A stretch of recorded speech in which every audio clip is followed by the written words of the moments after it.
God bless you. My name is Trevor Regaga. May you be truly illumined and blessed as you hear these messages. I'm speaking here on the reason why Elisha died. The reason why Elisha died.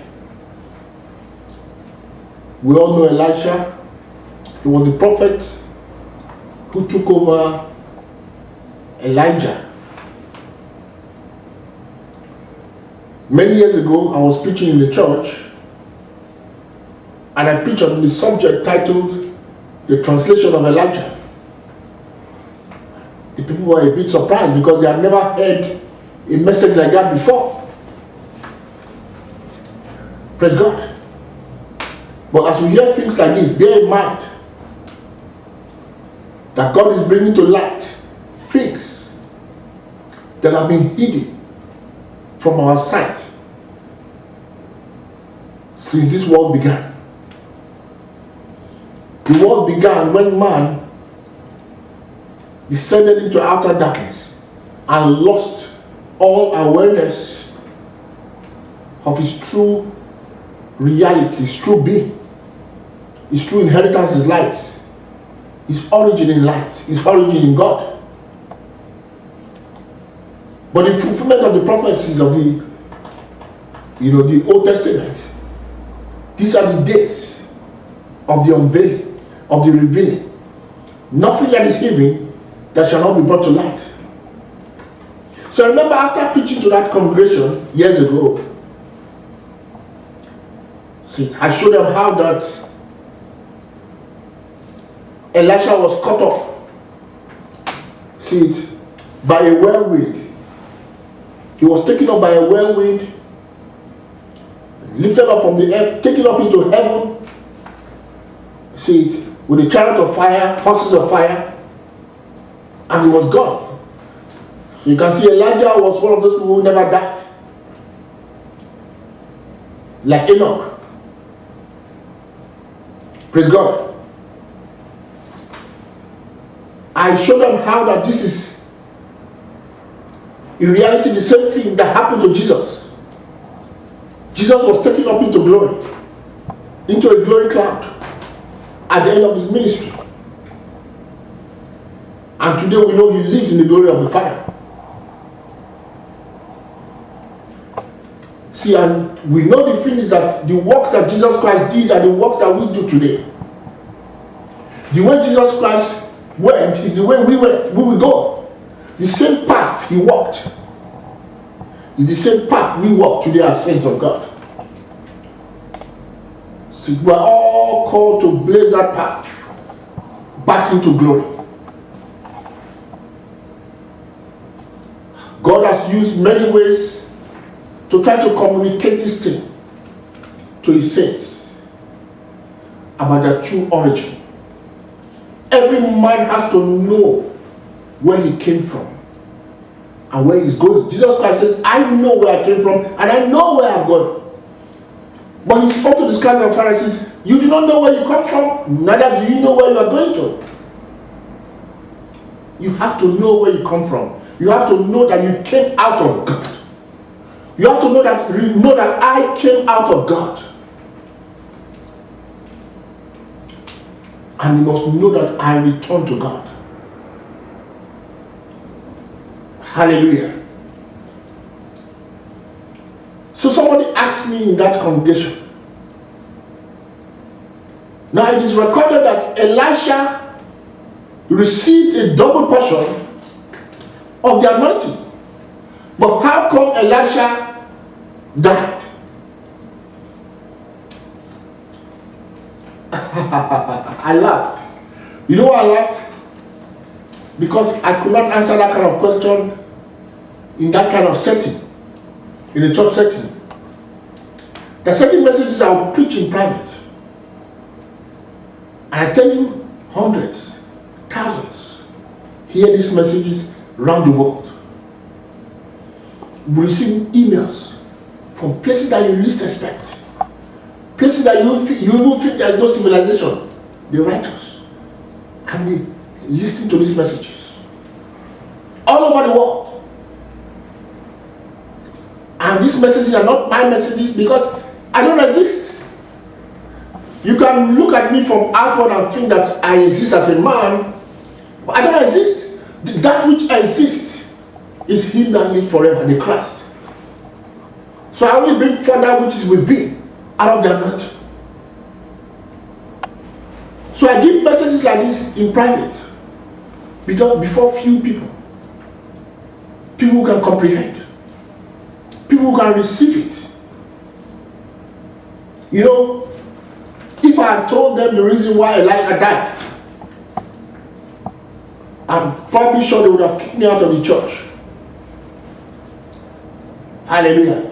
Even Jesus would not tell everything that he heard or everything that he knew to the public, to the outer world. He only told those who were interested. Why did Elisha die? I laughed. And I, evaded the question there. Hallelujah. There's a revelation in this thing. These are not just written there for nothing. Because if Elisha had a double portion of anointing, he was not meant to die. Praise God. Today we who receive the Spirit of God, we who follow after Christ, we who have received the cloak of the anointing, like Elisha did. We know Elisha received, the cloak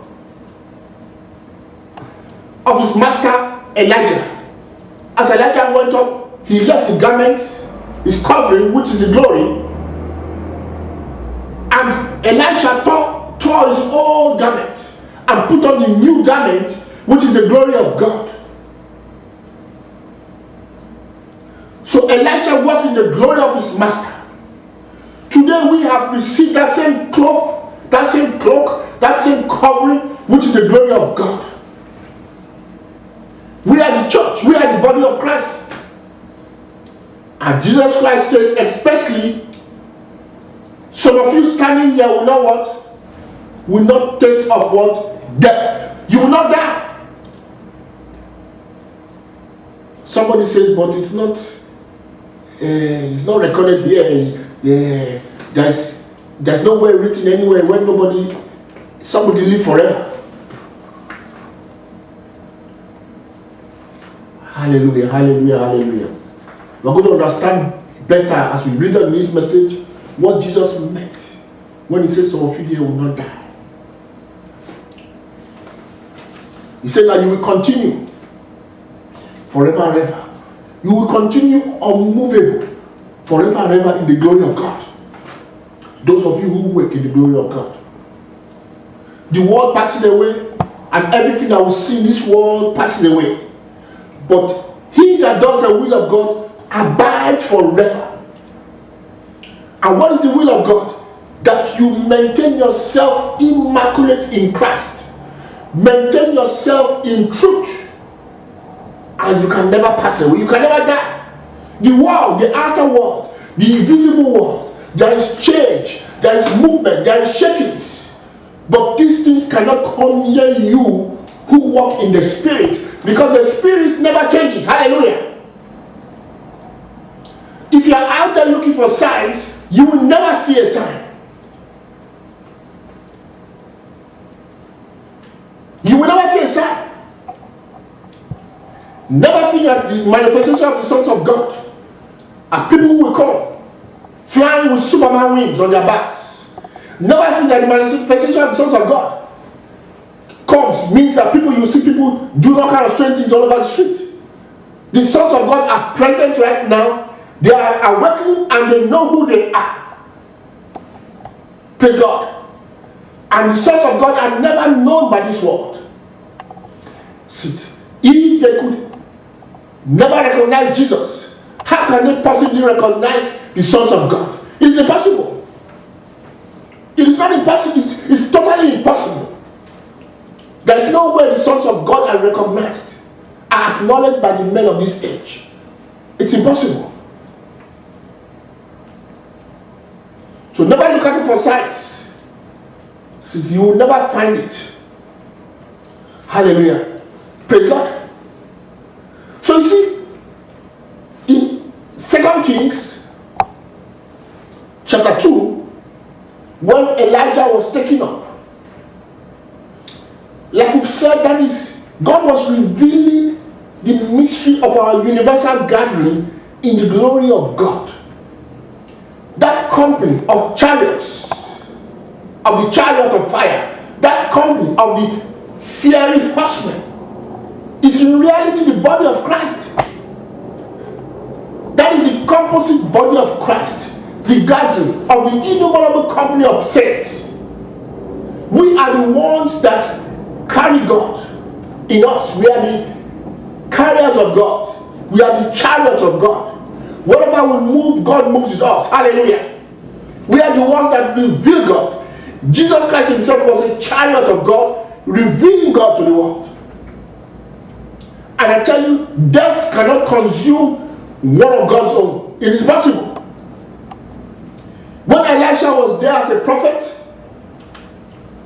those chariots of fire were, and the horsemen, the fiery horsemen, were always present with Elijah.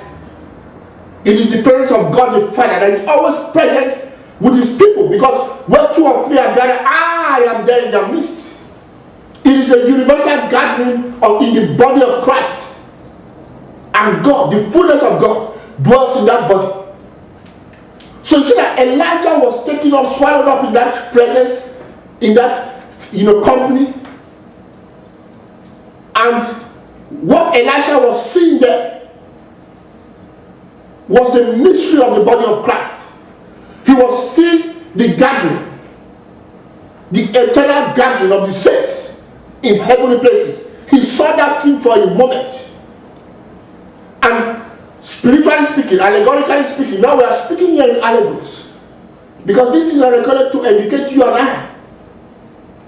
See, it doesn't mean that Elijah in reality tasted of the true glory of God. It doesn't mean that Elisha ever tasted of the glory of God, but these are shadows. Shadows of things to come, shadows of the real thing. I tell you the truth, there is no part in heaven that you can ever see chariots of fire. These things are the same spiritually. There's nowhere in heaven where you can see God riding in the cloud. There's nowhere in heaven where you can see a big man sitting on the throne. Just cancel it from your mind. Delete it from your mind. It's not possible. They don't exist. It's only a picture of the invisible things of God being revealed to us, so that we can understand the mystery of our fellowship that is hid in God. God was demonstrating that Elisha entered into that fellowship of light. Elisha became a company. He entered into the company of the sons of God who are gathered in Christ. He entered into the company of the messengers of God. He entered into the company of the redeemed of the Lord. And when he went about doing the miracles that he did, multiplying bread, healing the bitter waters, healing the poison stew, raising the people from the dead, healing the leprous people, all those things were signs of the works of the sons of God, the works that we do today as sons of God. Isn't it wonderful? So Elisha represents the church, represents you and I being gathered unto Christ. And of course we know that in him there is nothing like death. In him is immortality and light. In him there is no darkness at all. He lives forever. He never dies. So you can see that Elijah and Elisha was supposed to follow that same path of Elijah into glory. But some things went wrong along the line. And these things are subtly hidden in the Bible. You cannot see these things like that except the Spirit of God reveals them to you. I'm going to show two instances in these messages where Elisha missed it. And these are things to admonish us. They are coming to us today to strengthen us. and to keep us from the wicked one. The Bible says that he that is born of God is what? Keeps himself, so that the wicked one does not do what? Touch him. Now if the wicked one touches you, what does he do? He destroys you. See, Satan is the prince of death. He destroys, he kills, he robs. That is the wicked one. So anyone who is born of God keeps himself in the light as he is in the light, so that the wicked one does not touch himself. So it's not just a matter of getting the revelation. It's not just about getting the victory for 1 day or 2 days. It's continuity forever and ever into eternity, all eternity. Continuity in the truth that you hear. Hallelujah. Now, the first place where Elisha missed it was when he received the first calling from Elijah's master. You see, if you look throughout the Bible, all the people that God ever used, Abraham was called. Leave your family. Leave your people. Leave all that you have and follow me. And I will lead you into a new place and I will make you great. All the disciples that contacted Jesus were told to what? Follow me. And what did they do immediately? They all left everything that they had and followed Jesus what? Immediately. Following Jesus means letting go of everything that you have in this world. Are you hearing what I'm saying? Jesus Christ says, those of you that have left fathers, brothers, mothers, sisters, and everything, lands, everything for my name's sake, will inherit what? 100-fold in the ages to come. Now, 100-fold family, brothers, sisters, land. He's talking about the brethren in Christ.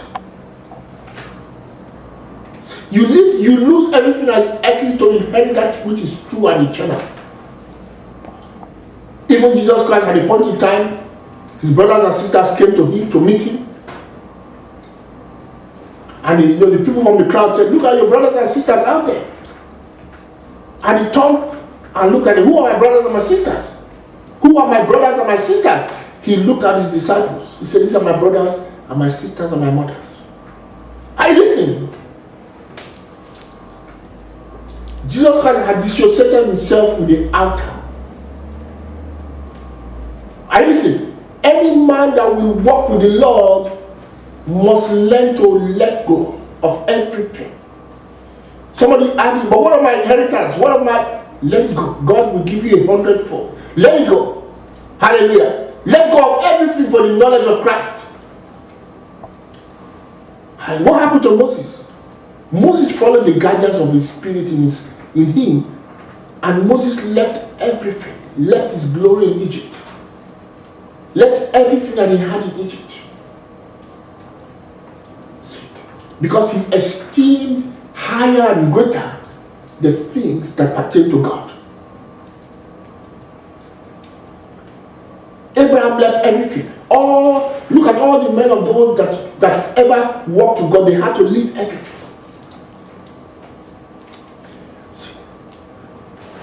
When Elijah met Elisha and said, follow me, let us see what Elisha did.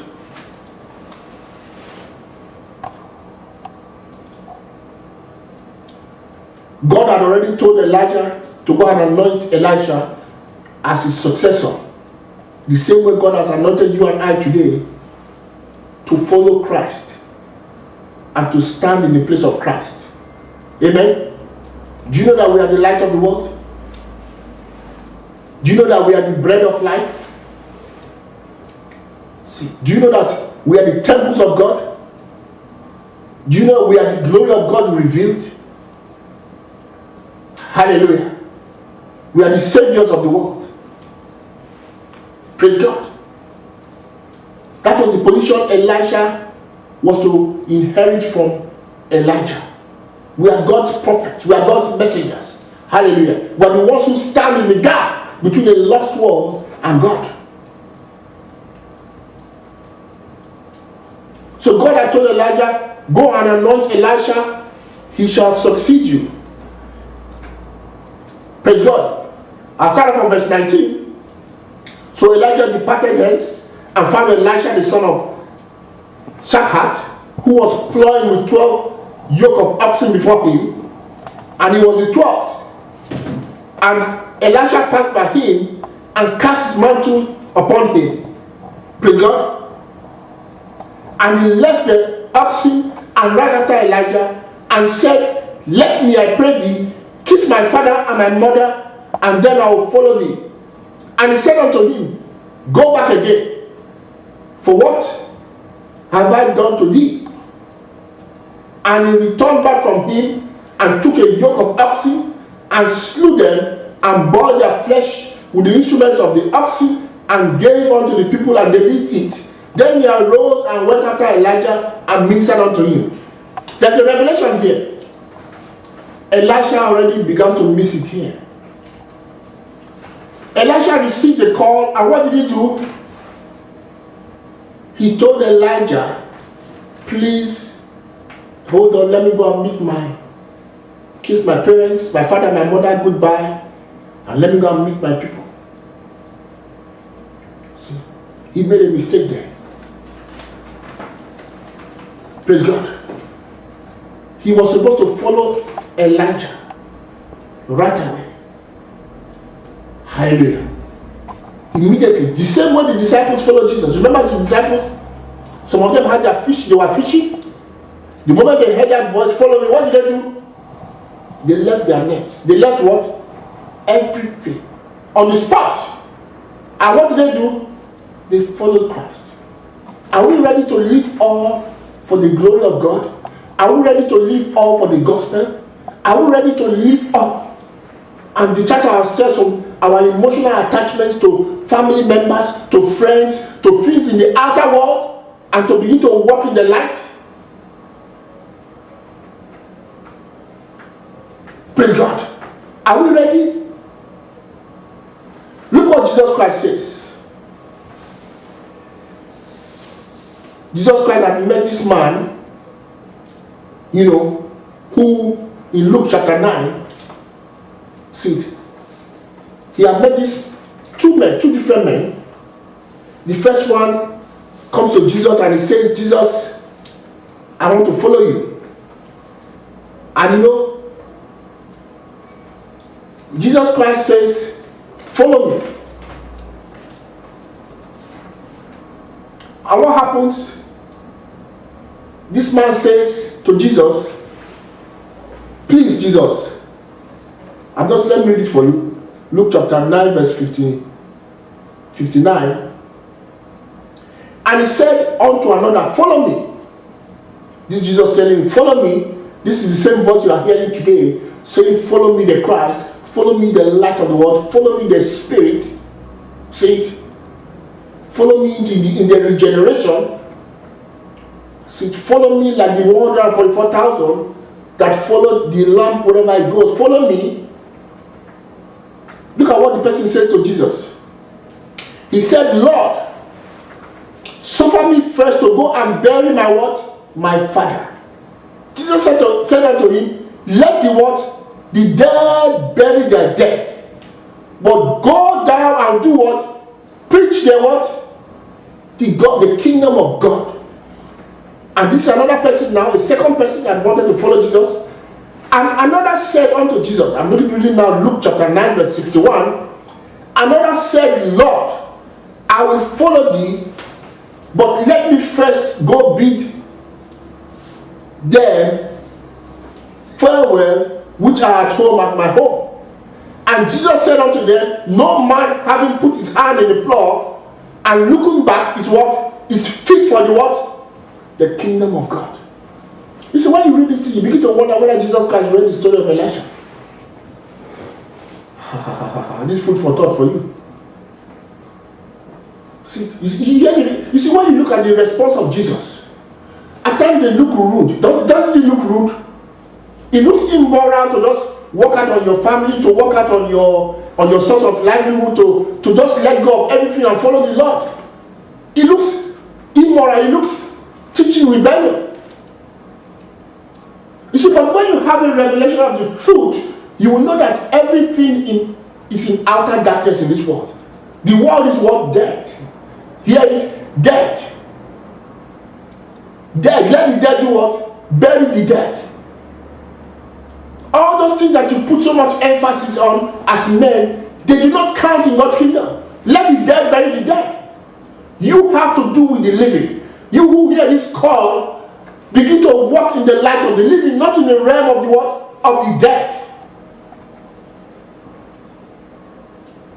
Now, many of us out there are not getting the victory today because we are not able to detach ourselves emotionally from our family members. We are not able to detach ourselves from our friends in the outer world. We are not able to detach ourselves from things that we have associated ourselves with for years.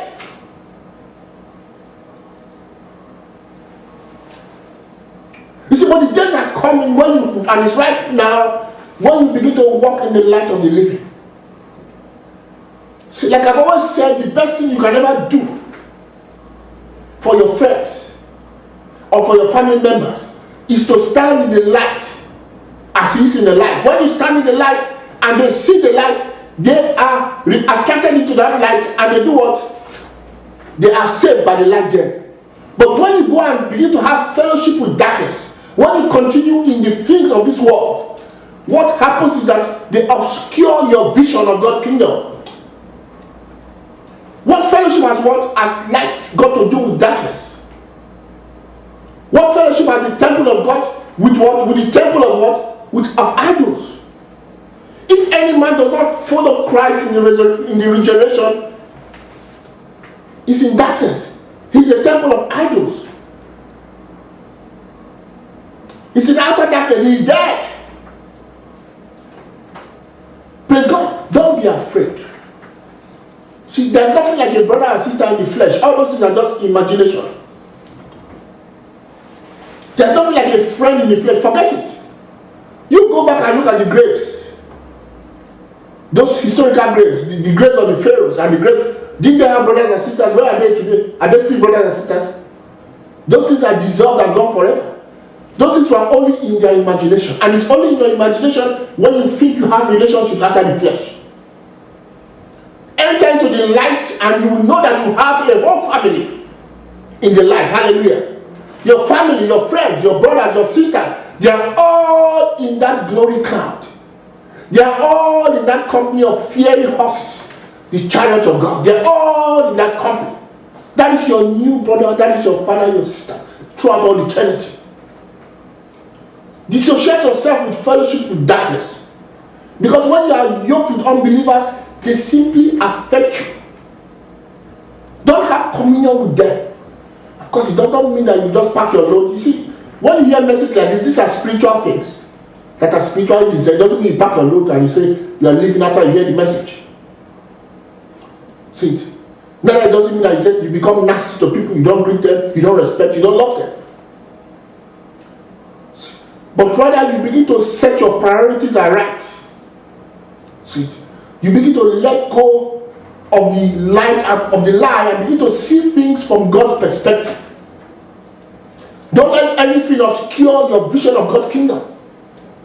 Don't let family members obscure your vision of God's temple, of God's world, of God's realm. Don't let anybody obscure your vision and cause you to lose out on the light of God.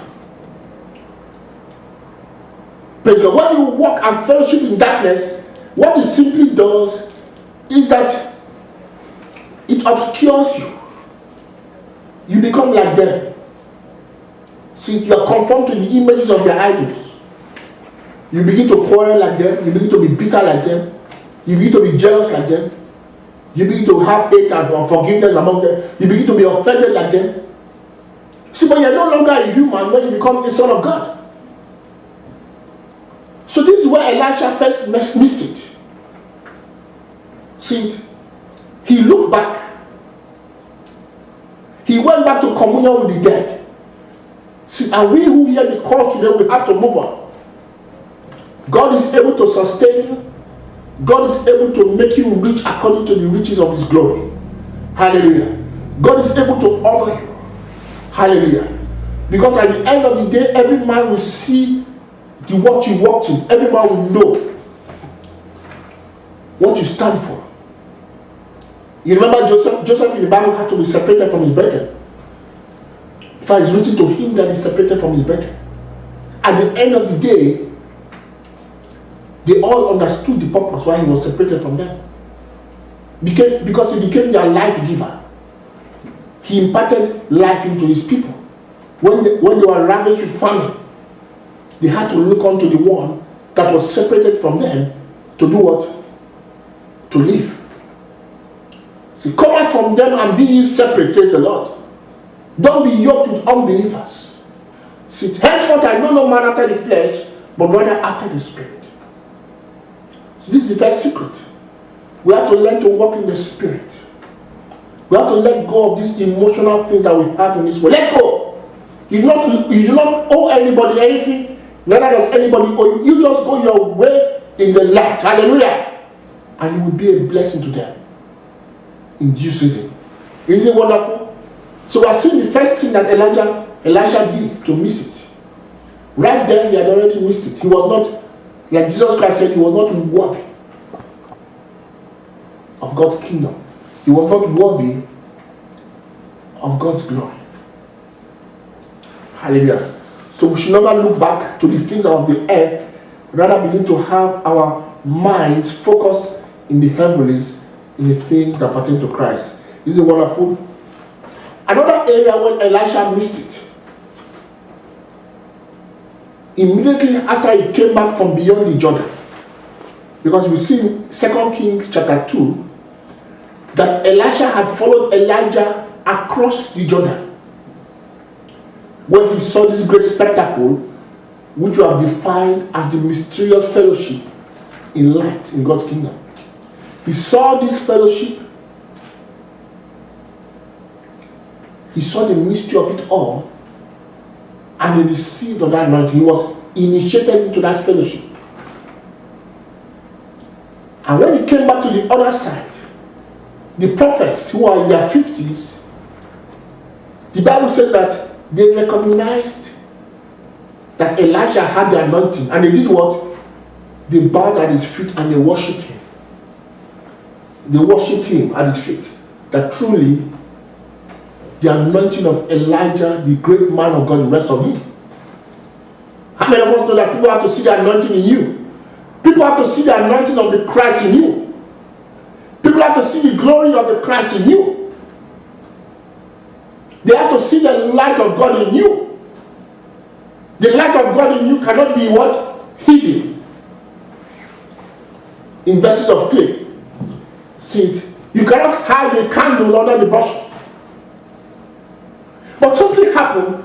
The prophets began to doubt. They began to wonder, what happened to Elijah? Let us see what happened. Let us see what it says here. 2 Kings chapter 2, verse 15. I'll start from verse 15. And when the sons of the prophets, which were to view at Jericho, saw him, they said, the spirit of Elijah does rest on Elisha.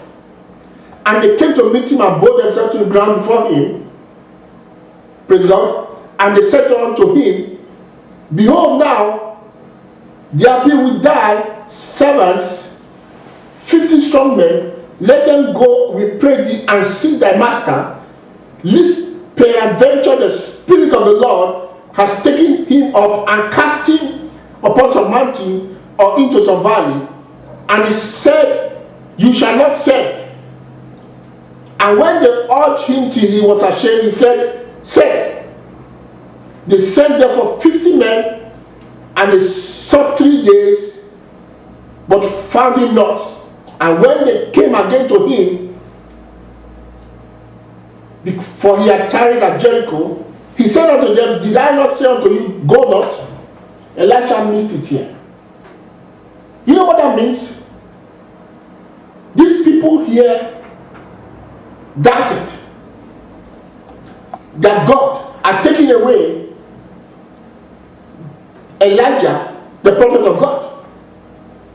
They asked Elisha, let us go and look for him. Maybe the Spirit of God has dumped Elisha, the body of Elijah, somewhere.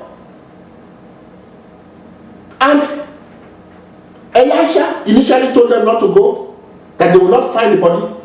But they prevailed on him, and he was ashamed. The Bible says what? He was ashamed.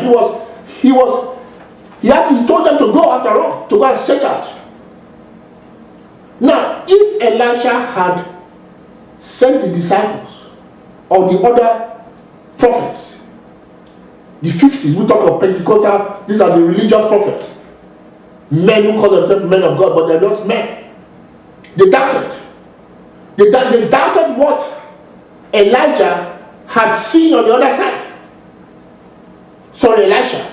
They doubted what Elisha had seen on the other side. And Elisha was meant to testify as to what he had seen on the other side. But they made Elisha begin to doubt. Because if Elisha had sent them at the end to go and search for the body of Elijah, it means that Elisha himself began to doubt. He allowed himself to be influenced with the unbelieving thoughts of men, of religious people. See, when you preach this gospel, do you know some people will mock at you? You know some people will laugh at you. They will try to embarrass you. I preached before. I preached in the church, and the pastor came out and told the congregation that, aren't we all mortal? And they all laughed. And they said, yes, we are all mortal. He asked, are we the same with Jesus? And they all laughed. Of course we are not. And I was there in front of them. This is kind of mockery with which they mock the sons of God. These are pastors. These are people, the so-called pastors. These are the 50s, the religious pastors. Ordinary men without the Spirit who call themselves pastors, who call themselves men of God. You have them all over the place today. But when they hear the testimony of what God has showed us beyond the Jordan, on the other side, they begin to doubt. See, and don't let yourself be influenced by them. Don't let them begin to snatch away what God has showed you. Hallelujah. If God has showed you the mystery of the body of Christ, if God has showed you the mystery of the fellowship of God from the foundation of the world, don't let any man rob you of it. Let them back, let them mock, but don't let them move you 1 inch. Stand your ground and confess what God has showed you. It does not matter whether you have only 10 people in your congregation. If your eyes are open in the Spirit, you will see the myriads, multitude gathered among us. See, Paul says that I am not ashamed to do what? To preach the gospel. I'm not ashamed of the gospel of Christ, for it is the power of God unto salvation to everyone that believeth. What I have seen, what God has shown me on the other side, what I have seen in the 10 heavens is what I preach, is what I testify concerning the mystery of our fellowship in Christ from the foundation of the world. Hallelujah. That which I have seen in heaven, I testify upon the earth, so that all men would believe and be saved therein. Hallelujah. We must see what is beyond the other side, and we must see and believe it, and marry ourselves to it if we are to live. See it. Elisha missed it. He was ashamed. He allowed men to manipulate him. He too began to doubt whether God really took away Elijah. He began to think that probably he was dreaming. He was probably just imagining something. He doubted. And he dishonored the name of the Lord by doing this. Stand your ground. Stand your ground. Hallelujah. We testify what we have seen. It doesn't matter whether any man receives it or not, but stand your ground and confess what God has revealed to you concerning the mystery of Christ, concerning immortality, concerning that fellowship in light. Speak it. Hallelujah. Don't hide it from any man. Hallelujah. Whatever is hidden upon the earth, bring forth to light. Jesus Christ said that the things that you have heard in the dark, the things that you have heard as a man, in your ignorance as a man, speak them in the light. Don't be afraid of any man. Don't be afraid of your religious pastors. Don't be afraid of the multitudes that follow after church doctrines. Don't be afraid. Reveal what God, speak what God has revealed to you. God has revealed me in light in Christ. I have seen myself in the Alpha and the Omega. I have seen myself perfect, immortal, ruling and reigning in Christ. Confess it before men. Don't hide it. Jesus Christ says no one takes a candle and hides what? Under a bushel. You must what? Let all men see. Praise God. Let all men see the mystery. Let all men hear the truth. Whatever you heard in darkness, speak in light. And nothing hidden that shall not be revealed concerning the mystery of the fellowship that we have in Christ, in God. Hallelujah. Praise God. That fellowship will be brought to light for every man to see. All men shall see it.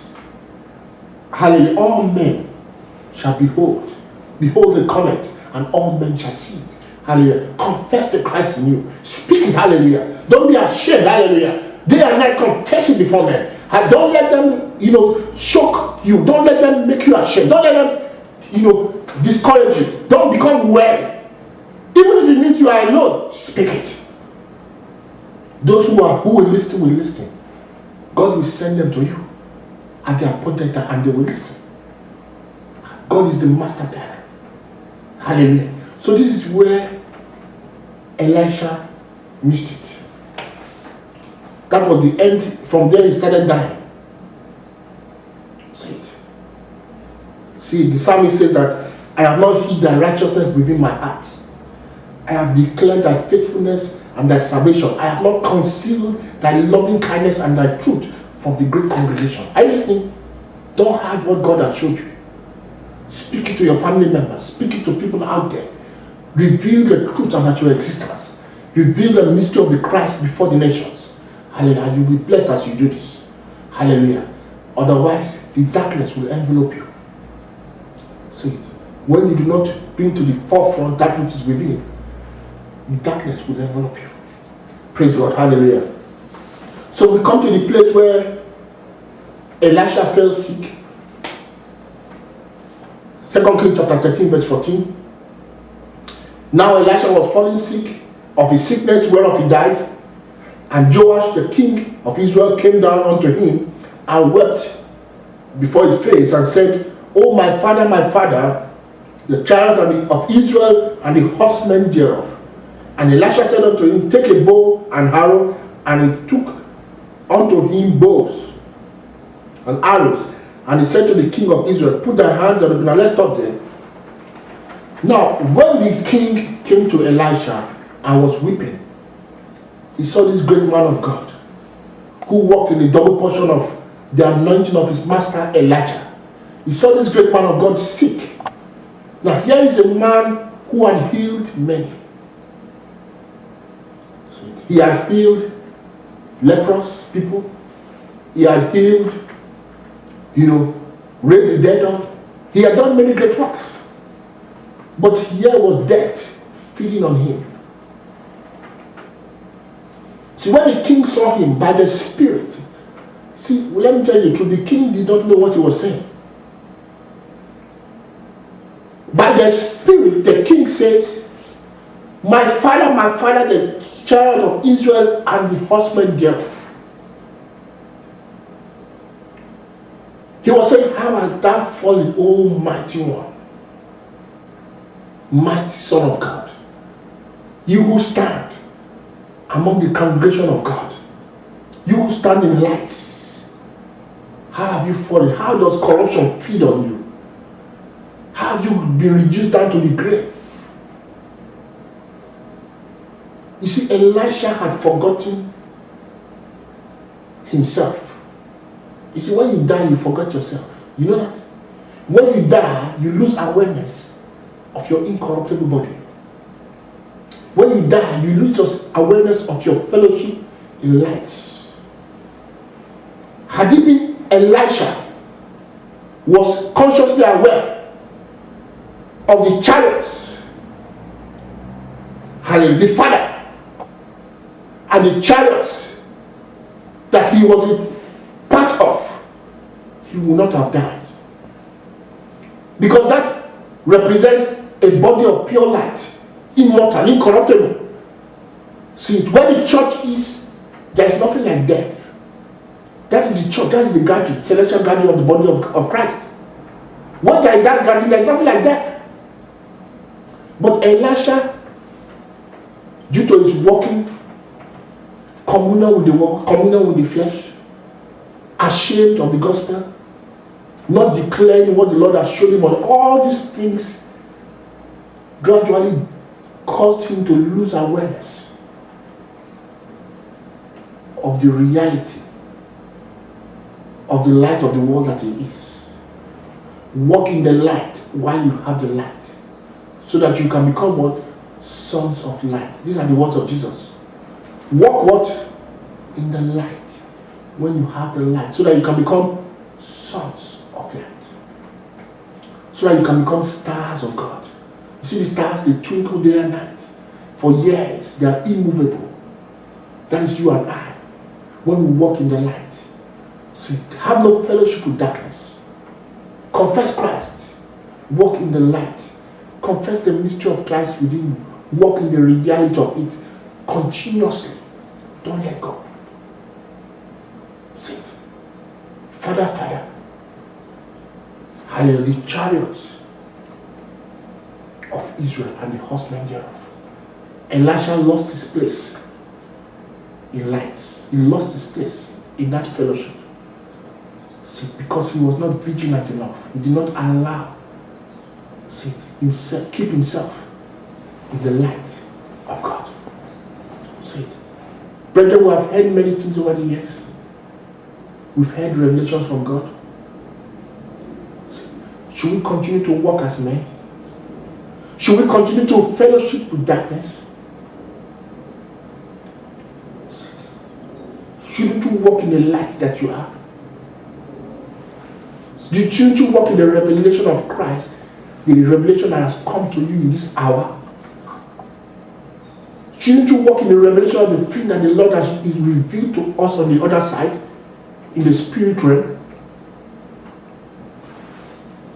Don't you know that these revelations that you hear day and night, God is revealing to you things on the other side? Praise God. He's showing you things to come concerning God's kingdom. These are the things on the other side. We are meant to walk in the reality now and to confess it. No longer walking as men. See, Paul says that no man that warreth entangleth himself with the affairs of this life, that he may please him who has chosen him to become a soldier. Elisha became a soldier. He became one of the chariot horsemen of God. See it. But he entangled himself with religion and with the systems of men. See it. That's why he lost out and died. So should we walk in ignorance? Shouldn't we walk in the light? Hallelujah. Praise God. Awake wherever you are today. So walk by faith right now in the revelation that you have received from above. You are the body of Christ. Immortality and light has been revealed in you. I live forever. Hallelujah. The Father is ever in my presence, ever in me, and I in the Father. Because I am gathered, and I know where two or three are gathered, I am there in their midst. Praise God. Walk in this revelation. Stand in this place of life. Sit. Confess this good confession and fight the fight of the good fight of the faith. Hold on to eternal life. See, this is what we are called to do in this hour. Hallelujah. Because death has been destroyed and swallowed up in victory forever. Hallelujah. Let us keep ourselves. And let us not be cast away after we have preached the gospel. God bless you.